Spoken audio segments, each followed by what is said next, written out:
សួស្តីពុកម៉ែបងប្អូនទាំងអស់គ្នាសូមស្វាគមន៍មកកាន់ Channel ខ្នាយឆ្នោតសម្រាប់តម្រុយឆ្នោតយួនប្រចាំថ្ងៃពុកម៉ែបងប្អូនទាំងអស់គ្នាសូមជួយចុច Like និងចុចសញ្ញាជាម្នាក់មួយផងដើម្បីមានភាពងាយស្រួលតាមដានតម្រុយឆ្នោតយួនប្រចាំថ្ងៃសម្រាប់ឆ្នោតយួននេះសម្រាប់ថ្ងៃទី5 ខែធ្នូឆ្នាំ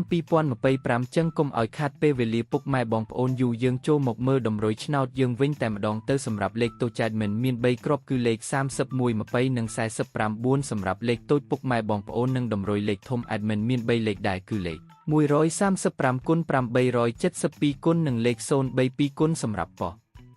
អូសពុកម៉ែបងប្អូននិងតម្រុយសម្រាប់លេខអូស admin មាន2គ្រាប់គឺអូសលេខ30និង40ជើងពុកម៉ែបងប្អូនអាចយកទៅផ្សងសំណាងបានបងប្អូនសូមឲ្យហេងទំៀងអស់គៀនពុកម៉ែបងប្អូន admin សូមជម្រាបលាពុកម៉ែបងប្អូនសូមជូនពរសុភាពល្អសំណាងល្អទាំងអស់គ្នា